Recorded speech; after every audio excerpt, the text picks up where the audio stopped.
அனைவருக்கும் வணக்கம். இன்னைக்கு நமக்கு உணவு கொடுக்குறவங்க பள்ளிப்பாளையம் புதன் சந்தை அக்ரஹாரத்தை சேர்ந்தவங்க ஆறுபடையப்பன் நண்பர்கள் குழு.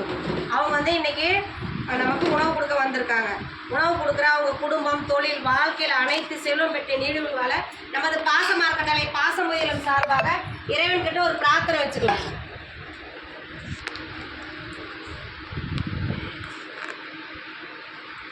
நமது பாசமார்க்கட்டளை பாசமுதியோர் இல்லத்திற்கு உணவு கொடுக்குற ஆறுபடையப்பன் நண்பர்களுக்கு குடும்பத்தார் அனைவருக்கும் இந்த நேரத்தில் நாங்கள் நன்றிகளையும் வாழ்த்துக்களையும் தெரிவிச்சுக்கிறோங்க ஐயா. இங்கே வந்திருக்கிற அனைத்து நண்பர்களுக்கும் நாங்கள் ஒரு கோரிக்கை வைக்கிறோம். என்னன்னு கேட்டிங்கன்னா, நமது பாசமார்க்கட்டளை பாசமுதியோர் இல்லம் ஆரம்பித்து 2 வருஷம் முடிஞ்சிச்சுங்க. 3வது வருஷத்தில் போயிட்டுருக்கு. இப்போ இங்கே நிறைய பெரியவங்க வரதுனால இட வசதி பத்தாதனால நாங்கள் சொந்தமாக இடம் வாங்கி கட்டடம் அமைக்கலான்னு இருக்கணும். அதுக்கு தங்களால் முடிஞ்ச உதவி நீங்கள் செஞ்சு கொடுக்கலாம். நீங்கள் மட்டும் இல்லாத உறவினர்கள், நண்பர்கள், உங்களுக்கு தெரிஞ்ச இடத்துலலாம் நீங்கள் வேலைக்கு போனால் அங்கே சொல்லலாம். இல்லை நீங்கள் சுயதொழில் செஞ்சால் வர வாடிக்கையாளர்கிட்ட இந்த மாதிரி ஒரு முதியோர் இல்லத்துக்கு குமராபாளையத்தில் 35 நபர்களுக்கு மேலே இருக்காங்க. அவங்களுக்கு சொந்தமாக இடங்க வாங்கி கட்டடம் கட்ட போகிறாங்க, நம்மளால் முடிஞ்ச உதவி செய்யலாம்னு சொல்லி நீங்களும் எங்கள் முதியோர் இல்லத்தை வெளியே கொண்டு சென்று எங்களுக்கு கூடிய விரைவில் சொந்த கட்டடம் அமையிருக்கு உங்களால் முடிஞ்ச உதவி செஞ்சு தருமாறு நாங்கள் இந்த நேரத்தில் நாங்கள் கேட்டுக்கிறோம்.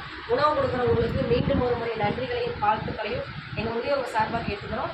வாழ்க வளத்துடன். எப்போ அப்பளந்தாங்க நான் கொடுப்போம். நீ டிஃப்ரெண்டாக குழம்பு பண்ணிக்கிறோம்.